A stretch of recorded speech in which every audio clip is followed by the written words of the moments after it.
ஆண்டவரும் கர்த்தரும் மீட்பருமாகிய கர்த்தராகிய இயேசு கிறிஸ்துவின் நாமத்திலே எனக்கு அன்பார்ந்த சகோதர சகோதரர் எல்லாருக்கும் மாலை வணக்கத்தை உங்களுக்கு நான் உரித்தாக்கி கொள்கிறேன். இப்பொழுது நாம் சிந்திக்க இருக்கக்கூடிய பாடம் அல்லது செய்தி என்னவென்று சொன்னால், சகோதரன் பால் அகஸ்டின் எடுத்த அதே வண்ணமாக அப்போஸ்தலர் நடவடிக்கைகளில் இருந்தே நான் என்னுடைய செய்தியை உங்களுக்கு நான் சொல்ல விரும்புகிறேன். ஆனால் அவர் சொல்லுகிற விஷயம் வேறு, நான் சொல்லுகிற விஷயம் வேறு. அவர் ஒவ்வொரு அதிகாரமாக ஒவ்வொரு பகுதியாக எடுத்து சொல்லிக்கொண்டு விவரித்து சொல்லிக்கொண்டு வருகிறார். அதுக்கு நமக்கு அதிக பிரயோஜனமாகவே இருக்கிறது. ஆனால் நான் அப்படி ஒவ்வொரு பகுதியாக அதிகாரமாக எடுக்காதபடிக்கு நான் அந்த புஸ்தகத்தினுடைய முழுமைக்கும் journey through the book of Acts என்று அப்போஸ்தலர் நடவடிக்கைகளினூடே ஒரு பயணம் என்ற தலைப்பிலே நான் இந்த செய்தியை உங்களுக்கு நான் கொடுக்க விரும்புகிறேன். ஆகவே இறுதியினுடைய தலைப்பு அப்போஸ்தலர் நடவடிக்கைகளினூடே ஒரு பயணம், அதாவது ஆங்கிலத்திலே journey through the book of Acts. அதற்கு ஆதாரமாக ஒரு வசனத்தை நான் வாசிக்கலாம். அது அப்போஸ்தலர் நடவடிக்கைகளுடைய புஸ்தகம் 1வது அதிகாரம் 8வது வசனம். அப்போஸ்தலர் 1வது அதிகாரம் 8வது வசனம் நானே வாசிக்கிறேன். பரிசுத்த ஆவி உங்களிடத்தில் வரும்போது நீங்கள் பலனடைந்து எருசலேமிலும் யூதேயா முழுவதிலும் சமாரியாவிலும் பூமியின் கடைசி பரியந்தமும் எனக்கு சாட்சிகளாயிருப்பீர்கள் என்றார். இந்த வசனம்தான் இந்த புஸ்தகத்தினுடைய சாவி வாக்கியமாக, சாவி வசனமாக, திறவுகோல் வசனமாக இருக்கிறது என்று சொல்லுவார்கள். ஆகவே இந்த வசனத்தை நான் வாசிக்கிறேன். இந்த வசனத்தினுடைய விரிவாக்கமாகத்தான் டாக்டர் லூக்கா அவர்கள் இந்த அப்போஸ்தலர் நடவடிக்கைகளுடைய புஸ்தகத்தை எழுதியிருக்கிறதை நீங்கள் கவனிக்க முடியும். உன்னிப்பாக படிக்கும்போது அதை நீங்கள் அறிந்து கொள்ள முடியும். அப்போஸ்தலர் நடவடிக்கைகள் என்ற புஸ்தகத்தை ஆவியானவரின் நடவடிக்கைகள் என்றும் கூட நாம் அழைக்கலாம். டாக்டர் லூக்காவினுடைய 2வது புத்தகமாக இது இருக்கிறது. முதல் புத்தகம் அவர் எழுதிய சுவிசேஷம், அது லூக்காவின் சுவிசேஷம் என்று நாம் அழைக்கிறோம். அப்போஸ்தலர் நடவடிக்கைகள் திடீரென்று முடிவடைகிறதை நீங்கள் பார்க்க முடியும். அப்போஸ்தலர் நடவடிக்கைகளில் 28 அதிகாரம் இருக்கிறது. அந்த 28 அதிகாரம் முடிகிற சமயத்திலே 31வது வசனம் முடிகிறது. திடீரென்று முடிகிறதை நீங்கள் பார்க்க முடியும். ஒரு வாழ்த்து சொல்லியோ அல்லது ஒரு மற்ற புத்தகங்கள் முடிகிற வண்ணமாக இந்த அப்போஸ்தலர் நடவடிக்கைகளுடைய புஸ்தகம் முடிவடையாமல் இருக்கிறதை நீங்கள் காண முடியும். ஆகவே இதிலிருந்து என்ன சொல்லுகிறார்கள் என்றால், டாக்டர் லூக்கா இன்னொரு பிரபந்தத்தை எழுத நினைத்திருந்தார், உத்தேசித்திருந்தார், உருவாக்க நினைத்திருந்தார் என்ற ஒரு கருத்து உண்டு. ஆகவே இப்படி ஒரு எண்ணம் வேத அறிஞர்களிடையே உண்டு. இன்னொரு புஸ்தகத்தை அவர் எழுத நினைத்திருந்தார், எண்ணம் கொண்டிருந்தார் என்கிற கருத்து உண்டு. வேதாகமத்தினுடைய எழுத்தாளர்களிடையே புறஜாதி எழுத்தாளராக இருக்கக்கூடிய ஒரே ஒரு எழுத்தாளர் இந்த டாக்டர் லூக்கா மாத்திரம்தான். இவர் ஒரு மிக சிறந்த பிசிஷியன், அதாவது ஒரு மருத்துவர். அது மாத்திரமல்ல அல்லாது இவர் ஒரு சிறந்த ஆராய்ச்சியாளர். தன்னுடைய காரியங்கள் எல்லாம் சும்மா அப்படியே எழுதுறது இல்லாதபடி அதனுடைய உண்மைத்தன்மையை ஆராய்ச்சி செய்து அதை எழுதுகிறதை நாம் பார்க்க முடியும். இந்த புத்தகம் எழுதப்பட்ட காலம் கிறிஸ்துவுக்கு பின் 62 66 வரை உள்ள காலமாக இருக்கும். கிபி 62 63 வரை உள்ள காலமாக இருக்கும் என்று வேத அறிஞர்கள் சொல்கிறார்கள். அது நீங்கள் மற்ற புத்தகங்களிலே நீங்கள் இருந்து படித்துக் கொள்ளுங்கள். இந்த அப்போஸ்தலர் நடவடிக்கைகளிலே மொத்தம் 28 அதிகாரங்கள் இருக்கின்றன. 1007 வசனங்கள் இருக்கின்றன. இந்த புத்தகத்தினுடைய சாவி வாக்கியம் நான் ஏற்கனவே படித்த வண்ணமாக 1வது அதிகாரம் 8வது வாக்கியம், அதாவது நீங்கள் பலனடைந்து எருசலேமிலும் யூதாயாவிலும் சமாரியாவிலும் பூமியின் கடைசி பரியந்தமும் எனக்கு சாட்சிகளாய் இருப்பீர்கள் என்ற அந்த வசனம் தான் இந்த புஸ்தகத்தினுடைய சாவி வசனமாக இருக்கிறதை நீங்கள் பார்க்க முடியும். இந்த புஸ்தகத்தினுடைய முக்கியமான அதிகாரம் என்று சொல்வோம் என்று சொன்னால் 2வது அதிகாரத்தை தான் நாம் சொல்ல முடியும். ஏனென்று சொன்னால் அந்த அதிகாரத்திலே தான் முக்கியமான காரியங்கள் நடக்கிறதை நீங்கள் பார்க்க முடியும். விசேஷமாக பிதாவினால் வாக்குத்தத்தம் பண்ணப்பட்ட பரிசுத்த ஆவியானுடைய வருகை, பரிசுத்த ஆவியானுடைய ஞானஸ்நானம், அதனால் சபை உருவாக்குதல், சபையினுடைய வளர்ச்சி, இதையெல்லாம் இந்த அதிகாரத்திலே நீங்கள் பார்க்க முடியும். ஆக இந்த அப்போஸ்தலர் நடவடிக்கைகளுடைய புஸ்தகம் சுவிசேஷ புத்தகத்திற்கும் திருமடல்களுக்கும், அதாவது எப்சில்ஸ் கடிதங்களுக்கும் இடையே இருக்கக்கூடிய ஒரு பாலமாக இருக்கிறது என்பதை நீங்கள் புரிந்து கொள்ள வேண்டும். அப்போஸ்தலர் நடவடிக்கைகளுடைய புத்தகம் சுவிசேஷ புத்தகத்திற்கும் திருமடல்களுக்கும், அதாவது கடிதங்களுக்கும் ஒரு பாலமாக இருக்கிறது. இந்த அப்போஸ்தலர் நடவடிக்கையுடைய புஸ்தகம் இல்லை என்றால் முதல் நூற்றாண்டு சபையினுடைய வரலாற்று உண்மை நமக்கு தெரியாமலே போயிருக்கும். அது மாத்திரமல்ல, பரிசுத்த ஆவியானவருடைய வருகை, சபை உருவாகுதல், சபை வளர்ந்து பரவுதல், அக்காலத்தில் சபைக்கு ஏற்பட்ட துன்பங்கள், பவுலினுடைய மனமாற்றம் மற்றும் ஊழியங்களை, அவருடைய பிரயாணங்களை எல்லாம் நாம் அறிந்து கொள்ளவே முடியாது. அது மாத்திரமல்ல, மிக முக்கியமாக கிபி 49ஆம் ஆண்டு எருசலேம் நகரில் நடைபெற்ற அப்போஸ்தலர் நடவடிக்கையுடைய கவுன்சில் என்ற ஒரு கூடுகையை நாம் அறிந்து கொள்ளவே முடியாது. அது மாத்திரமல்ல, யூதர் புறஜாதியார் சபையில் ஒன்றாக இணைக்கப்படக்கூடிய ஒரு தெளிவான காரியத்தையும் வரலாற்று பின்னணியில் நாம் தெரிந்து கொள்ளவே முடியாது. அது மாத்திரமல்ல, இந்த புத்தகம் இல்லை என்று சொன்னால் சில உண்மைகளை நாம் தெரிந்து கொள்ள முடியாது. விசேஷமாக ஆபிரகாமுடைய அப்படிப்பட்ட இன்னும் சில அநேக நுணுக்கமான சில காரியங்கள் இதில் இருக்கிறதை நீங்கள் பார்க்க முடியும். ஏறக்குறைய சபை தொடக்க சபையினுடைய 30 ஆண்டு கால வரலாற்று பின்னணியை இந்த புத்தகம் தருகிறது. இந்த அப்போஸ்தலர் நடவடிக்கையுடைய புத்தகத்தினுடைய முதல் அதிகாரத்தில் இருந்து 28ஆம் அதிகாரம் முடிகிற வரைக்கும் இருக்கக்கூடிய கால இடைவெளி 30 ஆண்டு காலம் என்பதை நீங்கள் அறிந்து கொள்ள வேண்டும். இந்த 30 ஆண்டு கால இடைவெளியில் சபை உருவான விதம், சபையினுடைய வளர்ச்சி, சபைக்கு புறஜாதிகளாலும் உள்ளே இருந்து வெளியே இருந்து வந்த துன்பங்கள், அவைகளை அவர்கள் சமாளித்த விதம், பரிசுத்த ஆவியானவருடைய நடத்துதல், இன்னும் அநேகருடைய மனமாற்றம், ஸ்தேவானுடைய மரணம், பவுலுடைய மனமாற்றம், இன்னும் கிபி 40வது ஆண்டிலே கொர்நேலியுனுடைய வீட்டிலே நடந்த அவருடைய மனமாற்றம், இப்படி அநேக காரியங்களை இந்த புத்தகம் எடுத்து சொல்கிறதை நாம் பார்க்க முடியும். ஆகவே நான் வாசித்த இந்த வசனத்தின் அடிப்படையிலே சில காரியங்களை உங்களுக்கு நான் சொல்ல விரும்புகிறேன். உங்களுடைய சிந்தனையினுடைய தூண்டுதலுக்கு ஏதுவாக இந்த புத்தகம் இல்லை என்றால் என்ன நடந்திருக்கும் என்கிறது போல வேதாகமத்திலே சில கேள்விகள் உண்டு. அதை நான் உங்களுடைய ஆவிக்குரிய உங்களுடைய கற்பனை திறனை வளர்த்துக் கொள்வதற்காக அவற்றை நான் விரும்புகிறேன். அது என்னவென்றால், அந்த ஏவாள் பறித்த பழத்தை ஆதாம் சாப்பிடாமல் இருந்தால் என்ன நடந்திருக்கும்? உங்களுடைய கற்பனை திறனை சோதிப்பதற்காக அல்லது ஊக்குவிப்பதற்காக இதனை நான் சொல்லுகிறேன். அதாவது, ஏவாள் பறித்த பழத்தை ஆதாம் சாப்பிடாமல் இருந்தால் என்ன நடந்திருக்கும்? அடுத்தபடியாக ஒரு சிந்தனைக்காக ஒரு கேள்வி. 2 பேருமே சேர்ந்து ஜீவ விருட்சத்தின் கனியை புசித்திருப்பார்கள் என்று சொன்னால் மனித குல வரலாற்றிற்கு என்ன சம்பவித்திருக்கும்? இப்படி அநேக காரியங்களை ஒரு சில காரியங்களை தான் நம்ம சொல்றேன். இப்படி வேதாகமத்திலே அநேக காரியங்கள் இருக்கிறது. ஆகவே இப்படி தொடக்கத்தில் இருக்கக்கூடிய ஒரு சில காரியங்களுடைய சிந்தனையினுடைய தூண்டுதலுக்காக இதை நான் சொல்லியிருக்கிறேன். நீங்கள் அதை சிந்தனை செய்து உங்களுடைய கற்பனை வளத்தை சிந்திக்கும் திறனை நீங்கள் வளர்த்துக் கொள்ளுமாறு உங்களை அன்பாக நான் கேட்டுக்கொள்கிறேன். இப்பொழுது நாம் வாசித்த இந்த 1வது அதிகாரம் 8வது வசனத்தின்படியாக அங்கே நாம் என்ன வாசிக்கிறோம் என்று சொன்னால், நீங்கள் கர்த்தராகிய இயேசு கிறிஸ்துவே இதை சொல்லுகிறார். அதாவது, அவர் அங்கே கூடி வந்திருக்க போது ஒலிவ மலையிலே அவர்கள் இருக்கிறார்கள். அப்பொழுது எருசலேமை விட்டு போக வேண்டாம் என்று அந்த அப்போஸ்தலர்களுக்கு அவர் கட்டளை கொடுத்து, பிதாவினுடைய வாக்குத்தத்தம் நிறைவேற காத்திருங்கள், எருசலேமிலே காத்திருங்கள் என்று சொல்லி கர்த்தராகிய இயேசு கிறிஸ்து ஒலிவ மலையிலிருந்து பரமேறி போனதை நீங்கள் நன்றாக அறிவீர்கள். ஆகவே அதே வண்ணமாக கர்த்தராகிய இயேசு கிறிஸ்து பரமேறி போன பிற்பாடு 10 நாள் கழித்து 50வது நாளிலே, அதாவது பெந்தேகோஸ்தே நாளிலே, பெந்தேகோஸ்தே என்று சொன்னால் 50வது என்று அர்த்தம். பெண்டிகாஸ்ட் டே என்றால் 50வது நாளிலே ஆவியானவருடைய வருகை இந்த உலகத்திலே வந்தது. ஆவியானவருடைய ஞானஸ்நானத்தின் மூலமாக இந்த உலகத்திலே சபை தோன்றியது. ஆகவே அவர் சொன்ன வண்ணமாக, கர்த்தராகிய இயேசு கிறிஸ்து சொன்ன வண்ணமாகவே அவர்கள் காத்திருந்தார்கள். அவ்வண்ணமாகவே பரிசுத்த ஆவியானவர், பிதாவினால் வாக்குத்தத்தம் பண்ணப்பட்ட பரிசுத்த ஆவியானவர் உலகத்திலே வந்தார். பிற்பாடு சபை தோற்றமானது, சபை வளர்ந்து பெருகியதை நாம் பார்க்கிறோம். எருசலேம் நகரத்திலே ஒரு சிறிய கூட்டமாக அப்போஸ்தலர்களை கொண்டு, இன்னும் ஒரு 120 பேரை கொண்டு ஆரம்பித்த ஒரு சிறிய சபை இன்றைக்கு உலகவிய சபையாகவும் உலகமெங்கும் பரவி இருக்கக்கூடிய ஒன்றாகவும் இருக்கிறதை பார்த்து நாம் வியந்து போகிறோம். இன்றைக்கு முஸ்லிம் மக்களுடைய கணத்தொகை சென்சஸ் அடிப்படையிலே சற்று அதிகமாக இருந்தாலும் கூட அது இயேசு கிறிஸ்துவுக்கு பிற்பாடு தோன்றிய ஒரு மதம் தான்.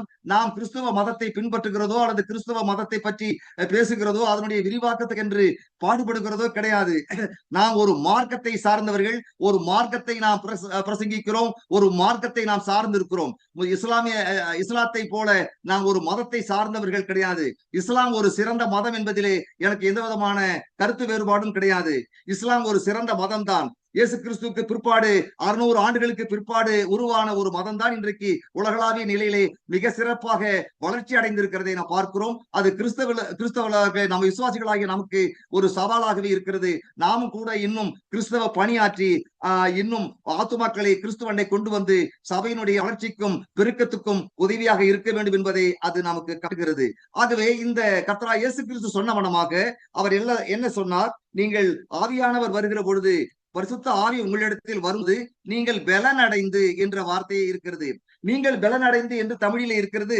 அது ஏதோ பலவீனமான மனிதர் சற்று பலனடைகிறது போல அது தோன்றுகிறது. ஆனால் ஆங்கில வேதாகமத்தை படிக்கிற பொழுது, but you will receive power when the Holy Spirit has come upon you, and you shall be my witnesses in Jerusalem and in all Judea and Samaria and to the ends of the earth என்று ஆங்கிலத்திலே மிக சிறப்பாக இருக்கிறது. அதிலே கவனிக்க வேண்டிய ஒரு வாசகம் என்னவென்று சொன்னால், ஒரு சொற்றொடர் என்னவென்று சொன்னால், ஒரு பிரேஸ் என்னவென்று சொன்னால், but you will receive power. பார், அதை ஆங்கிலத்தை சொல்லும் போது பவர்ன்னு நம்ம சொல்லக்கூடாது, பார் என்றுதான் சொல்ல வேண்டும். அதாவது ஆங்கிலத்தில் அப்படிதான். வாட்டர் என்று சொல்கிற போது கூட வாட்டர் என்று சொல்லக்கூடாது, வாட்டர் அப்படி என்றுதான் அமெரிக்கர்கள் எல்லாம் சொல்லுவார்கள். ஆகவே நாம் வல்லமையை பெற்றுக்கொண்ட பொழுது, இங்கே கூட தமிழிலே நீங்கள் பலனடைந்து என்பதற்கு பதிலாக நீங்கள் வல்லமையை பெற்றுக்கொண்ட பிற்பாடு, நீங்கள் வல்லமை அடைந்த பிற்பாடு என்ற வார்த்தை அங்கே இருக்கும் என்று சொன்னால் எனக்கு அதிக மகிழ்ச்சியாகவே இருந்திருக்கும். ஏதோ அந்த காலத்திலே செய்தவர்கள், மொழிபெயர்ப்பாளர்கள் அப்படி செய்திருக்கிறார்கள், நாம் குறை காண வேண்டிய அவசியம் இல்லை. ஆகவே அது உண்மையான அர்த்தம், அந்த வல்லமை பெறுகிறது தான் அங்கே முக்கியமான விஷயம். பரிசுத்த ஆவி உங்களிடத்தில் வரும்போது நீங்கள் வல்லமை அடைந்து, அதாவது ஆவிக்குரிய விதத்திலே நீங்கள் பலன் அடைந்து எருசலேமிலும் யூதேயா முழுவதிலும் சமரியாவிலும் பூமியின் கடைசி பரியந்தமும் எனக்கு சாட்சிகளாய் இருப்பீர்கள் என்றார். இதே வண்ணமாக இந்த வசனத்தினுடைய விரிவாக்கமாகத்தான் நம்முடைய எழுத்தாளராகிய டாக்டர் லூக்கா அவர்கள் இந்த புஸ்தகத்தை எழுதி இருக்கிறதை நீங்கள் பார்க்க முடியும். அப்போஸ்தல நடபடிகளுடைய புஸ்தகம் 1ஆம் அதிகாரம் 7வது அதிகாரம் வரைக்கும் அங்கே எருசலேம் என்ற ஒரு ஊரிலே நடைபெற்ற கிறிஸ்தவ சபையானது உலகமெங்கும் பரவி சென்றதை நாம் பார்க்கிறோம். அது முதலாவது தோன்றிய இடம் எருசலேம் என்ற ஒரு இடம். கர்த்தராகிய இயேசு கிறிஸ்து கிபி 30வது ஆண்டு கல்வாரி சிலுவையிலே அவர் மரித்தார். அதே 30வது ஆண்டு அநேக உலக சம்பவங்கள் இந்த உலகத்திலே நடைபெற்றன. அந்த கிபி 30வது ஆண்டு பரிசுத்த ஆவியானவர் இந்த உலகத்திலே வந்தார். கிறிஸ்தவ சபை இந்த உலகத்திலே உருவானது. இப்படியாக பல முக்கியமான சம்பவங்கள் 30வது ஆண்டு நடைபெற்றது. ஆகவே நீங்கள் அதை மனதில் நீங்கள் வைத்துக் கொள்ள வேண்டும். 1 அதிகாரத்தில் இருந்து 7வது அதிகாரம் வரைக்கும் இந்த சபையானது எருசலேமிலும் அதை சுற்றியுள்ள இடங்களிலும் வளர்ந்து பெறுகிறதை நாம் பார்க்க முடியும். இந்த இடத்திலே கர்த்தராகிய இயேசு கிறிஸ்து சொல்லுகிற பொழுது எருசலேமிலும் யூதேயா முழுவதிலும், எருசலேம் என்பது அங்கே இருக்கக்கூடிய ஒரு ஊர். அந்த இஸ்ரவேல் ஜனங்களுக்கு எருசலேம் தான் முக்கியமான இடமாக இருக்கிறது. தாவீது ராஜா கூட எருசலேமே தான் இருந்து ஆட்சி செய்தார் என்பதை நீங்கள் பழைய ஏற்பாடு படிக்கிற பொழுது நன்றாக அறிவீர்கள். யூதேயா என்பது அது ஒரு நாட்டினுடைய, ஒரு தேசத்தினுடைய ஒரு பகுதி. எப்படி நம்ம நாட்டில் இப்பொழுது பல்வேறு மாநிலங்கள் இருக்கிறதோ அதே வண்ணமாக அன்றைக்கு பாலஸ்தீனா நாட்டிலே இருந்த ஒரு பிராந்தியம் தான் யூதேயா. அது ஒரு நாடு என்று வைத்துக் கொள்வோம் என்று சொன்னால், யூதேயாவிலே இருக்கக்கூடிய ஒரு ஊர் தான் எருசலேம். ஆக இயேசு கிறிஸ்து சொல்லுகிற பொழுது எருசலேமிலும் யூதேயா முழுவதிலும் சமாரியாவிலும், ஆக யூதேயா முழுவதிலும் என்று சொல்கிற பொழுது எருசலேமை தாண்டி அதை இன்னும் யூதேயா, கலிலேயா, இன்னும் அங்க இருக்கக்கூடிய பகுதி, நீங்கள் அந்த நம்முடைய தமிழ் வேதாகமத்தினுடைய பிற்பகுதியிலே நீங்கள் அந்த காலத்தினுடைய பாலஸ்தீனத்தை நீங்கள் பார்க்க முடியும். கீழே தெற்கே பார்த்தால் யூதேயா, அந்த யூதேயாவுக்கு மேலே சமாரியாவுக்கு மேலே கலிலேயா, நடுப்புற இருக்க ஒரு ஆறு வரும். அந்த ஆறு யோர்தான் நதி. அந்த யோர்தான் நதி மேலே இருக்கக்கூடிய திபேரியா கடலையும் கீழே இருக்கக்கூடிய சவக்கடலையும் இணைக்கக்கூடிய ஒன்றாக யோர்தான் நதி இருக்கிறதை நீங்கள் பார்க்க முடியும். வேதாகம மாணாக்கர்களாகிய நீங்கள் வேதாகம படத்தை, அதாவது அட்லஸை நீங்கள் பயன்படுத்த வேண்டும். அட்லஸை நீங்கள் படித்து அதில் இருக்கக்கூடிய ஊர்கள் எல்லாம் எங்கெங்கே இருக்கிறது என்பதை நீங்கள் புரிந்து கொள்ள வேண்டும் என்று உங்களுக்கு ஒரு ஆலோசனையாக இவைகளை நான் சொல்லுகிறேன். ஆகவே யூதேயா என்பது ஒரு நாட்டினுடைய, ஒரு இடத்தினுடைய முழு அநேக இடங்களை தாங்கிய ஒரு இடம். எருசலேம் என்பது ஒரு பர்டிகுலர் பிளேஸினுடைய பெயராக இருக்கிறது. ஆகவே எருசலேம் யூதேயா முழுவதிலும், அதாவது கலிலேயா, சமாரியா, இன்னும் அதை சுற்றி இருக்கக்கூடிய அநேக இடங்கள், சமாரியா, இன்னும் பூமியின் கடைசி பரியந்தம், இப்படியாக அந்த சபையானது விரிந்து போகிறதை நாம் பார்க்க முடியும். முதல் 7 அதிகாரங்களிலே இந்த காரியம் நடக்கிறதை நீங்கள் பார்க்க முடியும். 2வது அதிகாரத்திலே பரிசுத்த ஆவியானவர் ஞானஸ்நானத்தினாலே சபை உருவானது. ஏறக்குறைய 120 பேர் அந்த மேல் வீட்டிலே தங்கியிருந்தார்கள். 15 நாடுகளில் இருந்து 15 பிரதேசங்களில் இருந்து வந்த ஜனங்கள் அவர்கள் பேசின தங்களுடைய மொழிகளிலே பேசின பாஷையை கேட்டு பிரமித்து போனார்கள். இன்றைக்கு சொல்லக்கூடிய அந்நிய பாஷை கிடையாது. அன்றைக்கு அப்போஸ்தலர்கள் பேசிய அந்நிய பாஷை என்பது அவர்கள் பேசினது அவர்கள் புரிந்து கொள்ளக்கூடிய ஒரு மொழியாகவே இருந்தது. ஆனால் இன்றைக்கு நம்முடைய மாற்று கலாச்சார நம்முடைய சகோதரர்கள் பேசுகிற அந்நிய பாஷை என்று சொல்லக்கூடிய காரியங்கள் அது ஒரு மொழியாக இருக்கிறதாக எனக்கு தெரியவில்லை. அவர்களை குறை கூறும் முகத்தான் நான் இதை சொல்லவில்லை. வேதாகமத்துக்கு புறம்பாக அவர்கள் செயல்படுகிறதாக நான் காண்கிறேன். ஆகவே அவர்கள் அந்நிய பாஷைகளை பேசினார்கள். ஏறக்குறைய 15 பிராந்தியத்திலிருந்து வந்த மக்கள் தங்களுடைய ஜென்ம பாஷையிலே அவர்கள் பேசி பிரமிப்பு அடைந்தார்கள். அவ்வண்ணமாக தோன்றிய 120 பேரை கொண்டு தொடங்கி அந்த சபையானது நாளொரு மேனி பொழுதொரு வண்ணமாக அந்த சபை வளர்ந்து பெருகினதை நீங்கள் பார்க்க முடியும். 2வது அதிகாரத்திலே அந்த சபை உருவானது. 3வது அதிகாரத்திலே ஒரு தொடக்கத்திலே ஒரு சப்பானி சுகமாகிறதை நீங்கள் பார்க்க முடியும். இப்படி இன்னும் 4ஆம் அதிகாரத்திலே சில காரியங்கள், 5ஆம் அதிகாரத்திலே அனனியா சப்பீராவுடைய மரணம், 6, 7 அதிகாரத்திலே எல்லாம் அந்த ஸ்தேவானுடைய மரணம் ஏற்படுகிறது. அதை தொடர்ந்து சபைக்கு மிகப்பெரிய இடர்பாடு ஏற்படுகிறதை நீங்கள் பார்க்க முடியும். 7ஆம் அதிகாரத்திலே ஸ்தேவான் மரிக்கிறார். அவர் மரிக்கிற காலம் என்னவென்று சொன்னால் கிபி 34 அவர் மரிக்கிறார். இதெல்லாம் அப்போஸ்தலர் நடவடிக்கைகளில் இருக்கிற காரியங்கள் எல்லாம் ஏதோ ஒரே ஒரு வருஷத்திலே நடந்து விட்டது என்று நீங்கள் நினைக்கவே கூடாது. எந்தெந்த சம்பவம் எந்தெந்த ஆண்டிலே நடந்தது என்பதை நான் பிற்பாடு உங்களுக்கு நான் குரோனாலஜிக்கல் விஷயமாக, அதாவது கால சம்பந்தமாக உங்களுக்கு நான் சொல்ல இருக்கிறேன். ஆகவே எல்லாம் ஒரே ஆண்டிலே நடந்து விட்டது. பரிசுத்த ஆவியானவர் வந்த உடனே எல்லாம் ஒரே ஆண்டிலே உலகம் பூராவும் சபை பெருகிவிட்டது என்று நீங்கள் நினைக்க கூடாது. அப்படிப்பட்ட எண்ணத்தோடு அப்போஸ்தலர் நடவடிக்கையுடைய புத்தகத்தை நீங்கள் பிடிக்கவும் கூடாது. ஆகவே இதை நன்றாக நீங்கள் புரிந்து கொள்ள வேணும். தொடக்க காலத்திலே சபை உருவான உடனே பரிசேயர்களாலும் வேத பாரர்களாலும் அதிகமான கஷ்டங்கள் ஏற்பட்டது. பிற்பாடு ரோம அரசாங்கத்தால் அதிகமான இடர்பாடுகள், கஷ்டங்கள், பாடுகள் சபைக்கு ஏற்பட்டது. அதையெல்லாம் ஆவியானவருடைய துணை கொண்டு அப்போஸ்தலர்கள் சமாளித்து அதிலிருந்து விடுதலை பெற்று அவர்கள் சுவிசேஷத்தை எங்கும் பிரசங்கித்து சுவிசேஷத்தை அறிவித்தார்கள். கர்த்தருடைய நாமம் உயர்த்தப்பட்டது என்பதை நாம் அறிகிறோம். ஆக இப்படியாக எருசலேம் நகரத்திலே அது பரவியதை அந்த முதல் 7 அதிகாரத்திலே நாம் பார்க்கிறோம்.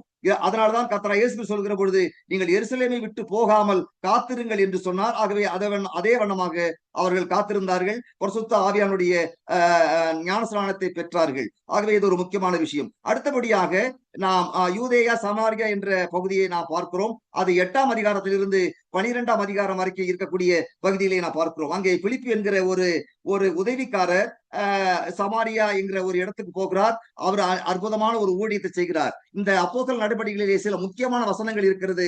1:8 எப்படி முக்கியமோ அதுபோல 8:8 முக்கியமான ஒரு வசனம். அந்த பட்டணத்திலே மிகுந்த சந்தோஷம் உண்டானது.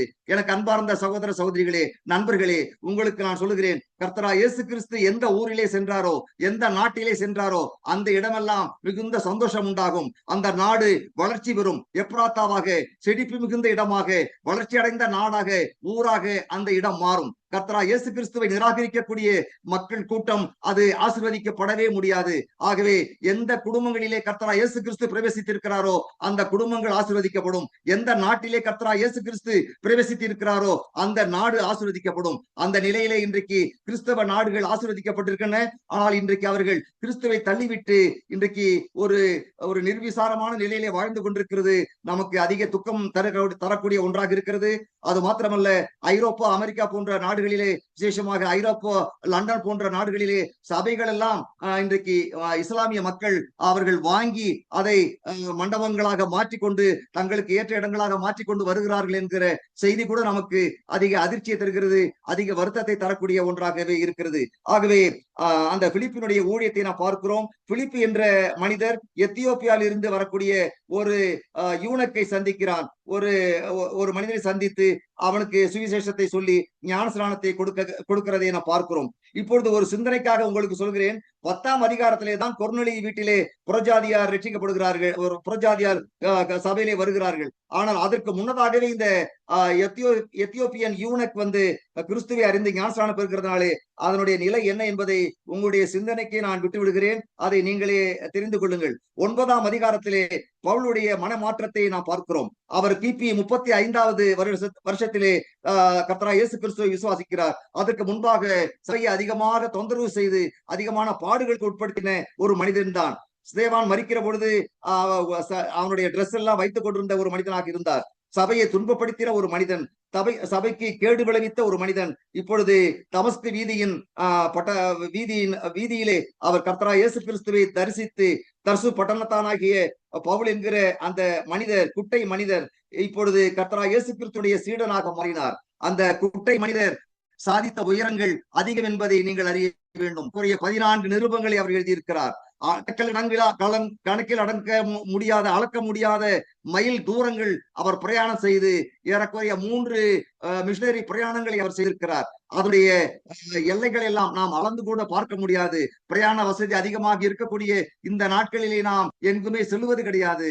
ஆனால் பிரயாண வசதி இல்லாத அந்த காலத்திலே, முதல் நூற்றாண்டு காலத்திலே, அந்த பவுலடியார் என்கிற அந்த மனிதர் எவ்வளவு பிரயாணங்கள் செய்து கர்த்தராகிய இயேசு கிறிஸ்துவினுடைய ஊழியத்தை நிறைவேற்றினார் என்பதை பார்க்கிறோம். 3 மிஷனரி பிரயாணங்கள் மாத்திரமல்ல, அவர் ரோமாபுரிக்கு சென்றது கூட ஒரு மிஷனரி பிரயாணமாகவே நான் கருதுகிறேன். அது 4வது மிஷனரி பிரயாணம் என்று சொல்லுவேன். ரோமாபுரியிலே சென்று அங்கே ரோமாபுரி சபை மக்களுக்கு, அங்குள்ளவர்களுக்கு சுவிசேஷம் அறிவிக்கிறதை நான் பார்க்கிறோம். அந்த புஸ்தகம் பவுலடியார் அதிக சுதந்திரத்தோடு வருகிறவர்களுக்கெல்லாம் ஒரு வாடகை வீடு எடுத்து தங்கி இருந்தார். அந்த வீட்டிலே வருகிறவர்களுக்கு சுவிசேஷம் அறிவிக்கிறதாக சொல்லி அந்த புத்தகம் நிறைவடைகிறதை நீங்கள் படிக்க முடியும். ஆக இப்படியாக 8ஆம் அதிகாரத்தில் இருந்து 12ஆம் அதிகாரம் வரைக்கும் அந்த பகுதி, அதாவது யூதேயா முழுவதில் இருந்து யூதேயா சமாரியா பகுதிகளிலே அந்த சுவிசேஷம் சபை பரவுகிறதை நான் பார்க்க முடியும். இதுல இந்த பகுதியிலே முக்கியமான ஒரு அதிகாரம் 9வது அதிகாரம். அது பவுலுடைய மனமாற்றம். அது மிக சிறப்பாக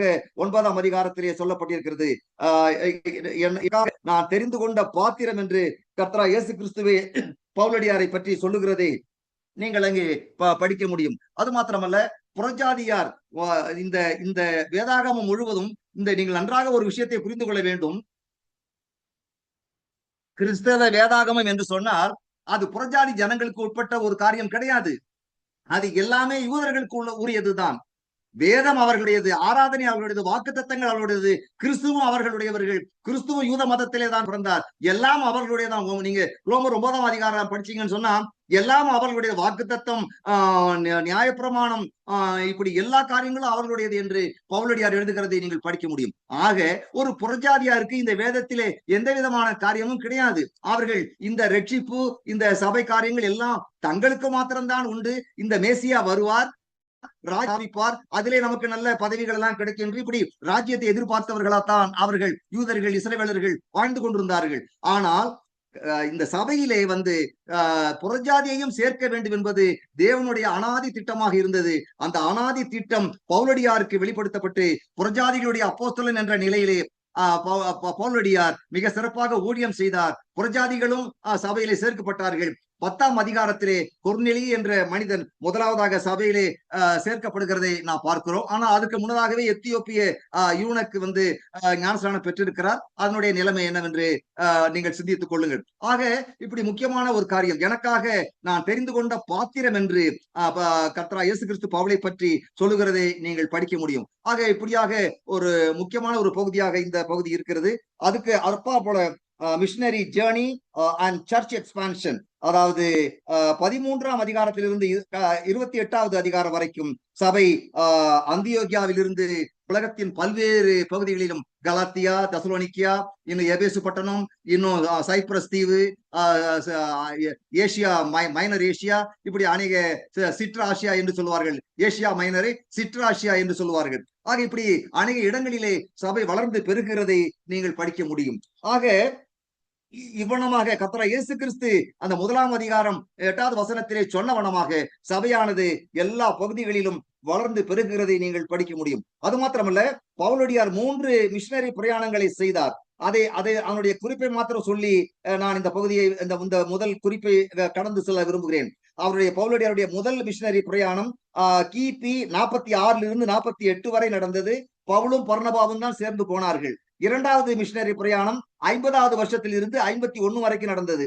மூன்றாவது மிஷனரி பிரயாணம் 51 56 வரை நடந்ததாக ஏறக்குறைய 46 56 வரைக்கும் 11 ஆண்டுகள் இதற்காக உழைத்த ஒரு மாபெரும் மனிதன் தான் பவுலடியார். அவரோடு கூட சேர்ந்து பர்னபா, மற்ற சைலஸ், மற்றவர்கள் எல்லாம் சேர்ந்து உழைத்தார்கள். இப்படியாக இந்த புஸ்தகத்தை பிரித்து படிக்கிறது உண்டு.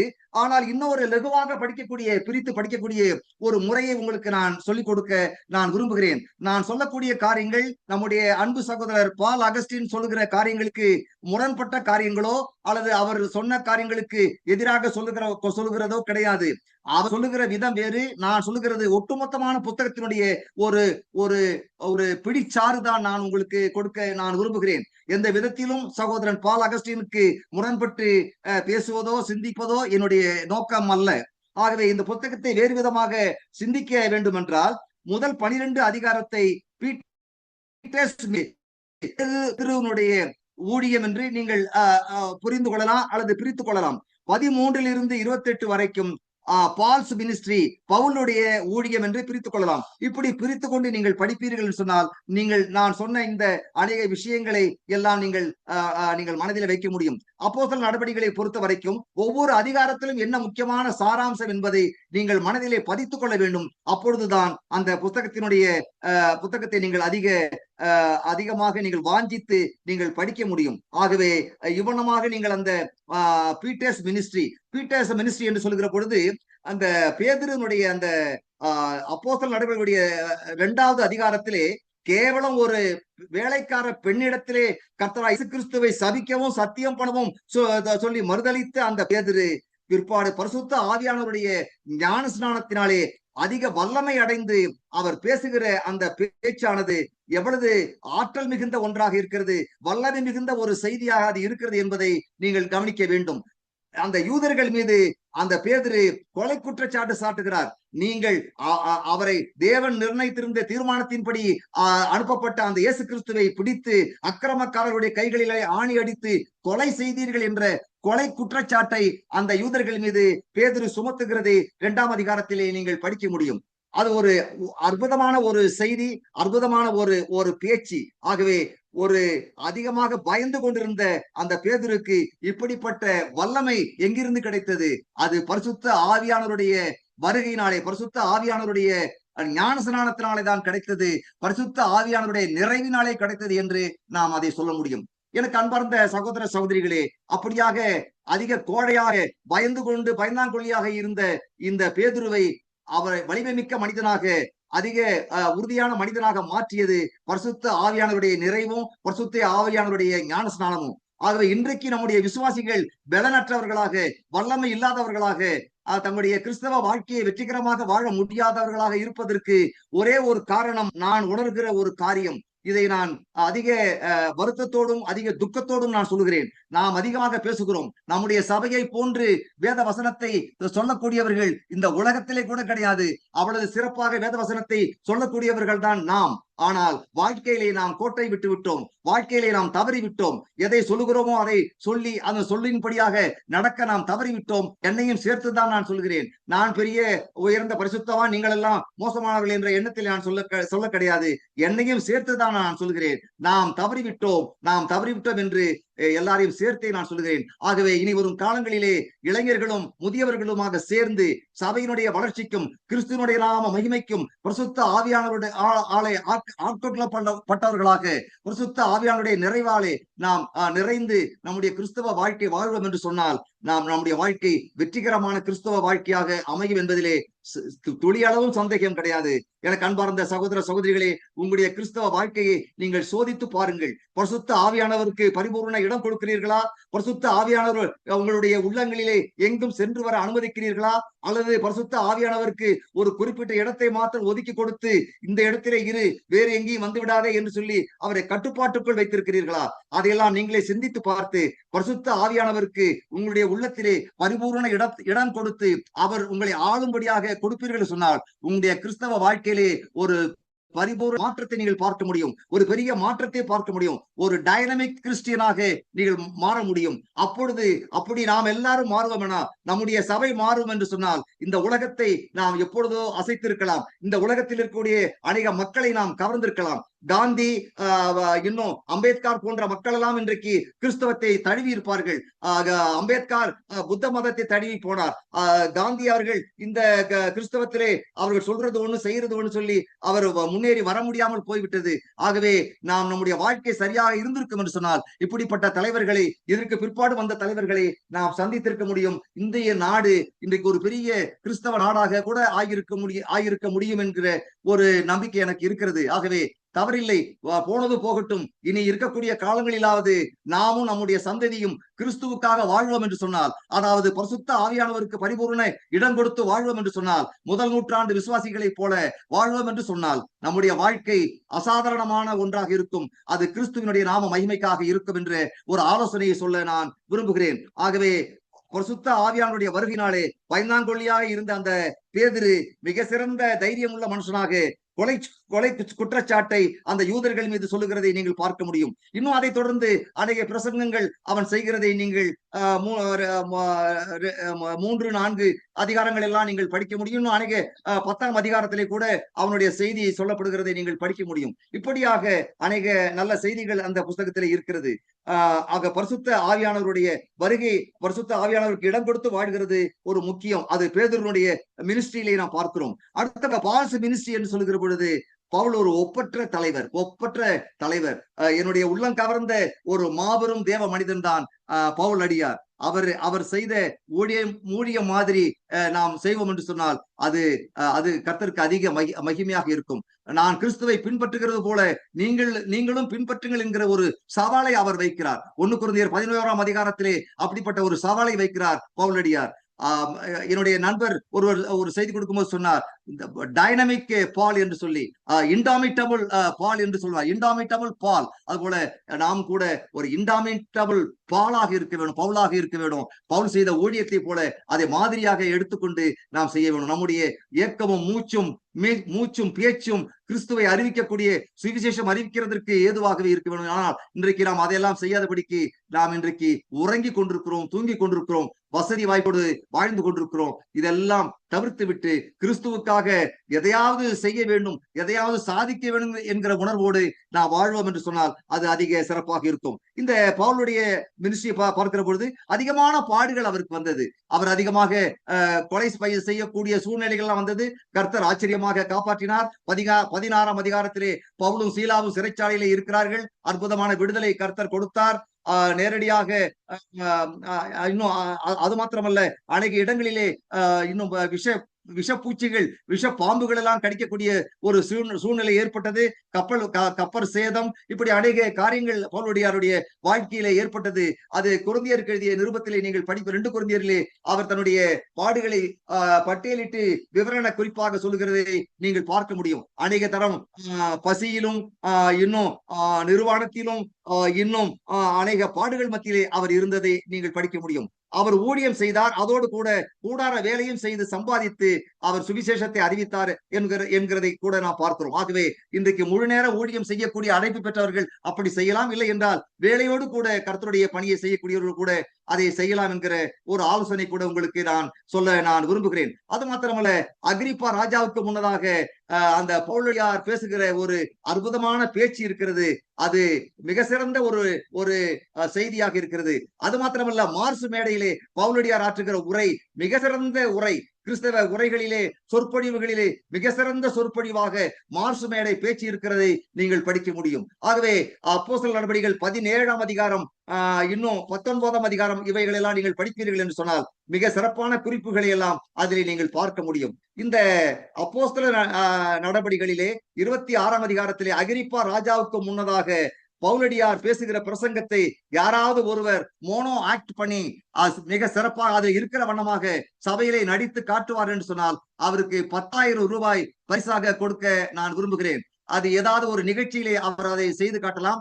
பவுலடியாருடைய அந்த பிரசங்கத்தை அவர் அப்படியே மோனோ ஆக்ட் பண்ணி காட்ட வேணும். இது நம்முடைய வாலிப பிள்ளைகளுக்கு நான் சொல்ல வேண்டும் என்று இருந்தேன். இது இப்பொழுது இந்த ஒரு வாய்ப்பு கிடைக்கிறதுனால இதை நான் சொல்லுகிறேன். ஆகவே அந்த பவுலடியாருடைய பிரசங்கத்தை அவர் அவர் செய்தது போலவே மோனோ ஆக்ட் பண்ணி, அதாவது ஒரு தனியாக நடித்து காட்ட வேணும். அந்த பேச்சை அவர் பேச வேண்டும்.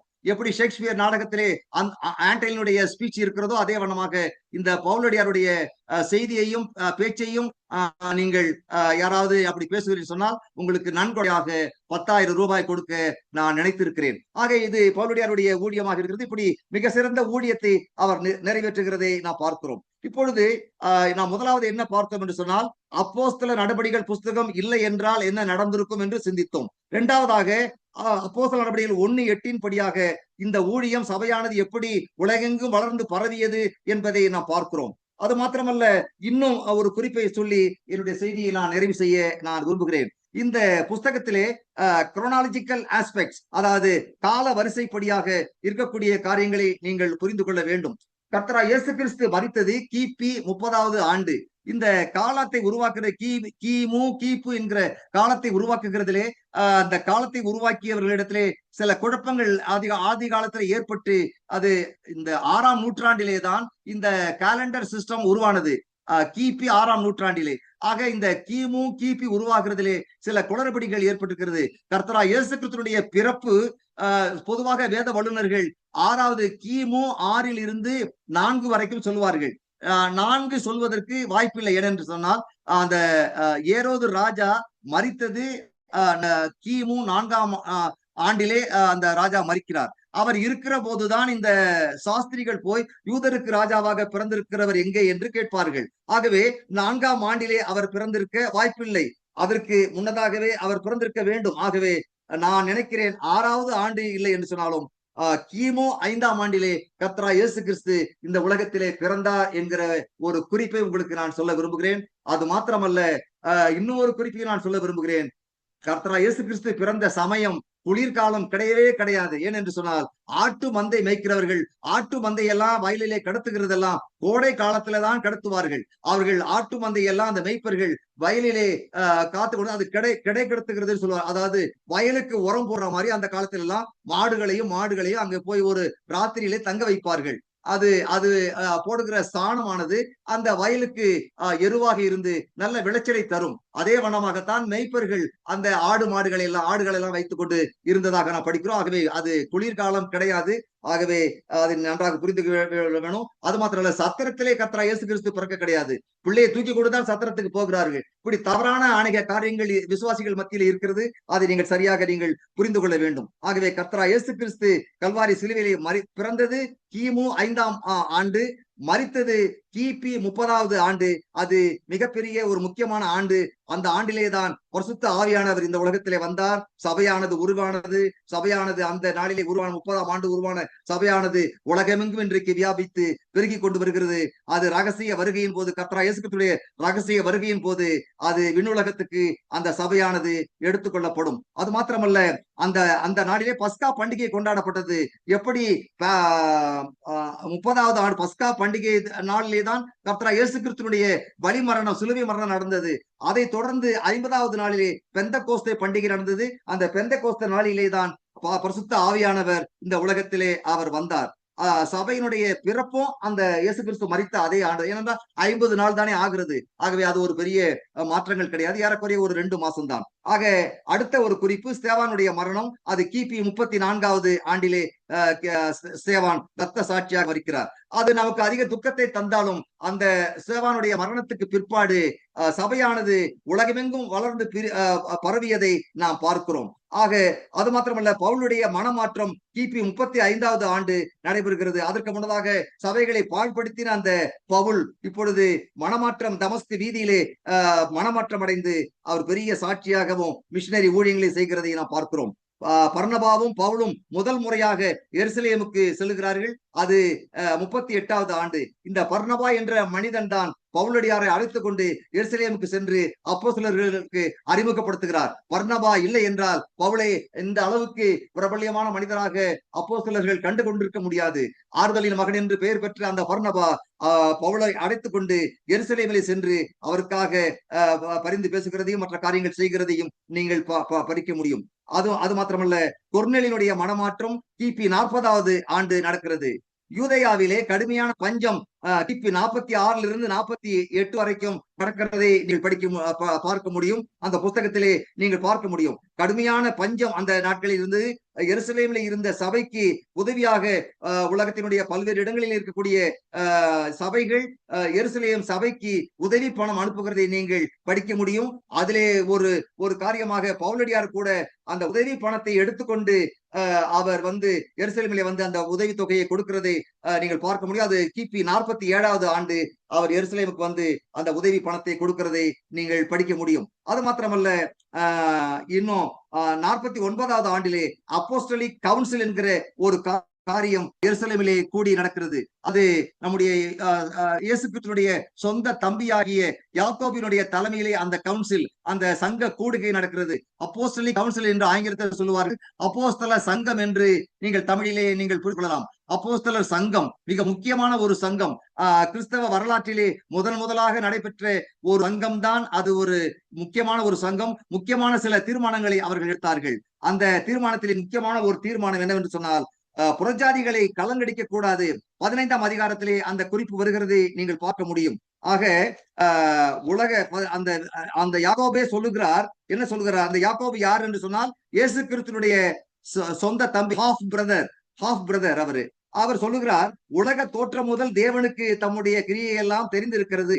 ஆதலால் புறஜாதிகளில் தேவனிடத்தில் திரும்புகிறவர்களை கலங்க பண்ணலாகாது என்றும், விக்கிரகங்களுக்கு படைத்த அசூசியானவைகளுக்கும் வேசித்தனத்திற்கும் நெருக்குண்டு செத்தத்திற்கும் இரத்தத்திற்கும் விலகி இருக்கும்படி அவர்களுக்கு நாம் எழுத வேண்டும் என்று நான் தீர்மானிக்கிறேன் என்று அவர் சொல்லுகிறதை நீங்கள் பார்க்க முடியும். அது மாத்திரமல்ல, சிமியோன் விவரித்து சொல்லுகிற காட்சியையும் அவர் அங்கே சொல்லுகிறார். ஆகவே அந்த அப்போஸ்தலர் கவுன்சிலிலே அந்த யாக்கோபு மற்றவர்களை மதித்து மற்றவர்களை உற்சாகப்படுத்தி அந்த சிமியோன் என்கிற பேதுருவையும் அவர் பேசின உரையையும் மதித்து சொல்லுகிறதை பார்க்கிறோம். இந்த நாட்களிலே சபைகளில் இப்படி அடுத்தவர்களை மதிக்கிறதும் பாராட்டுகிறதும் கிடையாது. ஆனால் இந்த யாக்கோபு அந்த சிமியோனை பாராட்டி பேசி, சிமியோன் நமக்கு விவரித்து சொன்னாரே என்று சொல்லி பிற்பாடு தன்னுடைய முடிவை அவர் அங்க அறிவிக்கிறதை பார்க்கிறோம். ஆக இந்த காலத்திலே வாழ்கிற விசுவாசிகளாகிய நமக்கு நாம் விலகி இருக்க வேண்டிய காரியங்கள் 5 தான். அதிலேயும் சொல்ல போனால் நாம் எல்லாமே புறஜாதி தான். ஆகவே புறஜாதிகளை கலங்க பண்ணக்கூடாது என்கிற விஷயம் நமக்கு பொருந்தாது. ஆகவே அதை நாம் தவிர்த்து விட்டால் 4 காரியங்கள் தான். அந்த 4 காரியங்கள் என்ன? நாம் விலகி இருக்க வேண்டியவைகள் அல்லது தவிர்க்க வேண்டிய காரியங்கள், விசுவாசிகள் தவிர்க்க வேண்டிய காரியங்கள் 4 என்ன? முதலாவது காரியம், விக்கிரகங்களுக்கு படைத்தது. அதாவது விக்கிரகங்களுக்கு படைத்தது என்று இங்கே யாக்கோபு சொல்கிறார். அது விக்கிரக ஆராதனையையும் குறிக்கும், விக்கிரகங்களுக்கு படைத்தவைகளையும் குறிக்கும். ஆகவே விக்கிரக ஆராதனை. அடுத்தது வேசித்தனத்திற்கும் நெருக்குண்டு செத்ததிற்கும் என்று சொன்னால், ஒருவேளை நீங்கள் அது சரியாக உங்களுக்கு புரியாமல் இருக்கலாம். ஒரு கார்லே அடிப்பட்ட ஒரு கோழி இருக்கிறது என்று வைத்துக் கொள்ளுங்கள். ரோட்டிலே போகிற பொழுது கார் வேகமாக போகிறது. அங்கே ரோட்டில் இருக்கக்கூடிய ஒரு கோழியோ அல்லது ஒரு ஆடோ கார்லே அடிபட்டு விட்டால் அந்த கோழியையோ அல்லது அந்த ஆட்டையோ ஒரு விசுவாசி சாப்பிடக்கூடாது. நெருக்குண்டு செத்ததிற்கும் இரத்தத்திற்கும். சில மனிதர்கள் ரத்தத்தை ஆடு அறுக்கும் போது அந்த ரத்தத்தை ஒரு சட்டியிலே பிடித்து அதை வீட்டிலே கொண்டு வந்து பொரியல் செய்து அதை சாப்பிடுவார்கள். விசுவாசிகள் அப்படி ரத்தத்தை சாப்பிடவே கூடாது.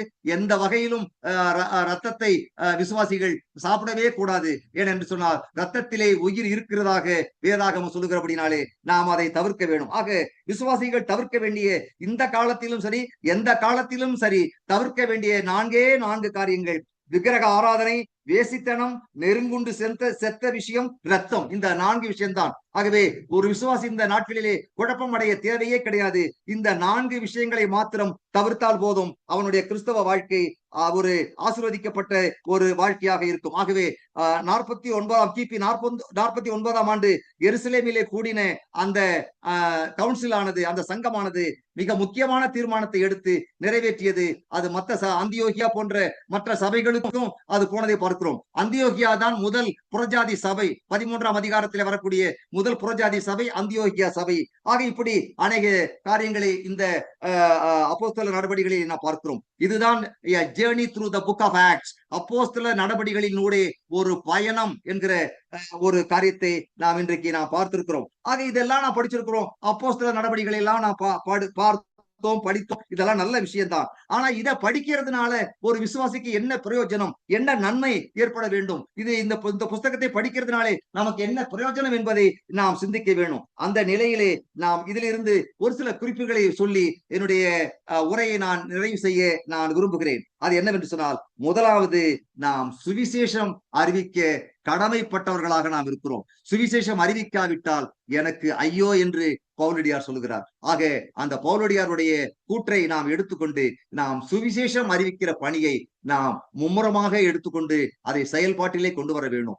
அது நம்முடைய வீடுகளிலோ அல்லது எப்படி எந்த வகையிலேயோ எப்படியாவது நாம் மற்றவர்களுக்கு சுவிசேஷத்தை அறிவிக்கிறதை நாம் செய்ய வேண்டும். சுவிசேஷம் மிக முக்கியமான ஒன்று. சுவிசேஷத்துக்கு ஒரு வல்லமை உண்டு. சுவிசேஷத்துக்கு ஒரு பெரிய அதுக்கு அதிகமான வல்லமை அதிகமாக அந்த சுவிசேஷத்திற்கு உண்டு. அதனாலே அந்த வசனத்தினாலே அது ஜனங்களை ரட்சிக்கக்கூடிய ஒன்றாக இருக்கிறது.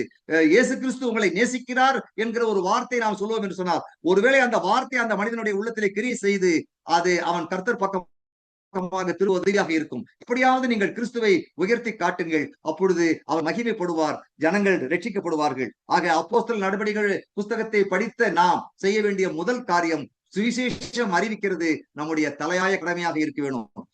ரோமருக்கு எழுதிய நிருபம் முதல் அதிகாரி அந்த விஷயம் பவுலடியார் மிக சிறப்பாக சொல்லுகிறதை நாம் பார்க்கிறோம். விசுவாசம் இல்லாமல் தேவனுக்கு பிரியமாய் இருக்கிறது, அல்லது இன்னும் விசுவாசத்தினால் நீதிமான் பிழைப்பான் என்று அந்த 1:17 சொல்லி அந்த பகுதியிலே சுவிசேஷத்தை பற்றி பவுலடியார் ரோமருக்கு எழுதிய நிருபத்திலே சொல்லுகிறதே நான் படிக்க முடியும். ஆக எல்லோரும் பாவம் செய்து ஏகமாய் கெட்டு போனார்கள் என்று பவுலடியார் சொல்லி அந்த கிறிஸ்துதான் கிரைஸ்ட் இஸ் தி ஆன்சர், கிறிஸ்துவே பதில் என்கிறதை அவர் அங்கே சொல்லுகிறதை அது மாத்திரமல்ல, ரோமர் 5ஆம் அதிகாரம் முதல் வசனத்திலே விசுவாசத்தினாலே எல்லாரும் நீதிமான்களாக முடியும் என்கிற ஒரு மாபெரும் சத்தியத்தை அவர் நிலைநாட்டுகிறதை நாம் பார்க்கிறோம். ஆக சுவிசேஷம் அறிவிக்கிறது நம்முடைய தலையாய கடமையாக அது இருக்க வேண்டும். அது முதலாவது காரியம். இரண்டாவது காரியம், இந்த அப்போஸ்தலர் நடபடிகள் புஸ்தகத்தை படிக்கக்கூடிய நாம் ஒரு dedicated Christian life with the filling of the Holy Spirit, அதாவது அர்ப்பணிக்கப்பட்ட ஒரு கிறிஸ்தவ வாழ்க்கை பரிசுத்த ஆவியானவருடைய நிறைவினாலே வாழ வேண்டும் என்கிற ஒரு அறிவுரையை நான் உங்களுக்கு சொல்ல விரும்புகிறேன். அப்படிப்பட்ட ஒரு காரியத்தை நாம் இந்த புஸ்தகத்தை படிக்கிறதுனாலே நாம் புரிந்து கொள்ள. இந்த புஸ்தகத்தை படிக்கிறதுனாலே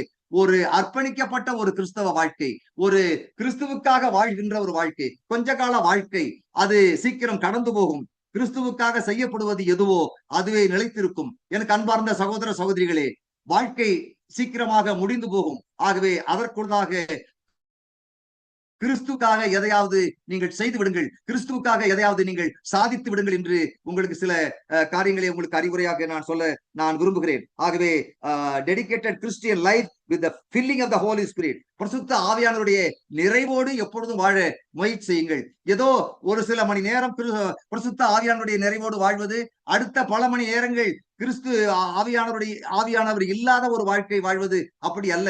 ஒரு விசுவாசி என்றால் அவன் எப்பொழுதும் பரிசுத்த ஆவியானவருடைய பரிபூர்ண ஆளுகைக்கு உட்பட்டவனாகவே இருக்க வேண்டும். பரிசுத்த ஆவியானவருடைய பரிபூர்ண ஆளுகை ஒவ்வொரு விசுவாசிக்கு இருக்க வேண்டும் என்கிற ஒரு காரியத்தை இந்த நேரத்திலே நான் வலியுறுத்தி கூற விரும்புகிறேன். ஏனென்று சொன்னால், இந்த விஷயத்திலே நாம் தவறி இருக்கிறோம் என்பதை நாம் ஒத்துக்கொள்ள வேண்டும். நாம் பரிசுத்த ஆவியானவரை பற்றி அதிகமாக பேசுகிறோம், ஆனால் வாழ்க்கையிலே நாம் கோட்டை விட்டு விட்டோம், வாழ்க்கையிலே நாம் தவறி விட்டோம் என்பதை நீங்கள் புரிந்து கொள்ள வேண்டும். அந்த நிலையிலே பரிசுத்த ஆவியானவருக்கு நாம் இடம் கொடுத்து வாழ வேண்டும். அது மாத்திரமல்ல, இந்த ஆதி சபையானது அதிகமான பாடுகளை சந்தித்தது.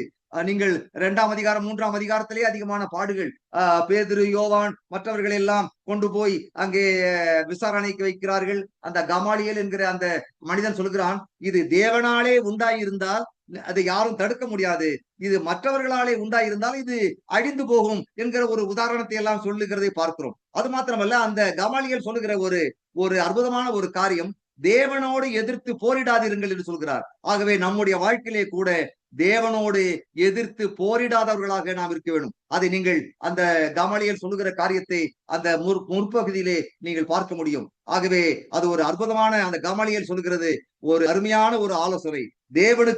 தேவனோடு எதிர்த்து போரிடாது இருங்கள். இது தேவனாலே உண்டாயிருந்தால் இதை ஒழிக்க யாராலும் முடியாது. இது தேவனாலே உண்டாகவில்லை என்றால் இது தானாகவே அழிந்து போகும் என்று சொன்னார். இது தேவனாலே உண்டானதுனாலே இன்றைக்கு உலகம் பூராவும் பரவி கொண்டிருக்கிறது. இன்றைக்கு கிடியன் இன்டர்நேஷனல் மினிஸ்ட்ரி மூலமாக இந்த சுவிசேஷம் போகாத இடங்களில் எல்லாம் இன்றைக்கு உலகத்திலே 200, 220, 225, 230 நாடுகள் இருக்கும் என்று நான் நினைக்கிறேன். யுஎன்ஏ 195 நாடுகள் இடம்பெற்றிருக்கிறது. அதிலே சேராதபடிக்கு அநேக முஸ்லிம் நாடுகளும் இன்னும் சிறு சிறு நாடுகளும் இருக்கின்றன. ஏறக்குறைய ஒரு 225 நாடுகள் இருக்கும். கிடியன் இன்டர்நேஷனல் மினிஸ்ட்ரி அநேக இடங்களுக்கு போயிருக்கிறது. இன்னும் அது அதிக இடங்களுக்கு போக வேண்டும். ஆகவே நம்முடைய வாழ்க்கையிலே பாடுகளுக்கு நாம் அஞ்சவே கூடாது. பாடுகள் இல்லாத ஒரு வாழ்க்கை நமக்கு கிடையாது. பிதாவாகிய தேவனுக்கு பாவம் இல்லாத ஒரு குமாரன் இருந்தார். ஆனால் பாடுகள் படாத குமாரன் இல்லை. ஆகவே இதை சொல்லுகிற நாமும் கூட அந்த வழியாகத்தான் நாம் போக வேண்டும். ஆகவே பச்சை மரத்துக்கே இந்த பாடுகள் என்றால் பட்ட மரத்துக்கு என்ன பாடுகள் என்று இயேசு கிறிஸ்துவே சொன்னார். உலகத்தில் உங்களுக்கு உபத்திரவங்கள் உண்டு, ஆனாலும் திடன் கொள்ளுங்கள், நான் உலகத்தை ஜெயித்தேன் என்று கர்த்தராகிய இயேசு கிறிஸ்து இந்த உலகத்திலே வாழ்ந்த போது சொன்னார். ஆகவே உலகத்தை ஜெயித்த ஆண்டவர் நம்மோடு கூட இருக்கிறார். நாம் பயப்பட வேண்டிய அவசியம் கிடையாது. ஆகவே இந்த அப்போஸ்தலர் நடவடிக்கைகள் புஸ்தகத்தை படிக்கக்கூடிய நாம் முதலாவது சுவிசேஷம் அறிவிக்கிறதிலே மும்முரமாக ஈடுபட வேண்டும். அர்ப்பணிக்கப்பட்ட கிறிஸ்தவ வாழ்க்கை பரிசுத்த ஆவியானவர் நிறைவோடு வாழ வேண்டும். பாடுகளுக்கு அஞ்சாமல் பரமனை தரிசிக்க வேணும். பரமனுக்காக நாம் வாழ வேண்டும் என்கிற அறிவுரையை கூறி என்னுடைய உரையை நான் நிறைவு செய்கிறேன். கர்த்தருடைய தேவனுடைய பரிசுத்த திருநாமம் இன்றும் என்றும் மகிமைப்படுவதாக. ஆமேன். இப்பொழுது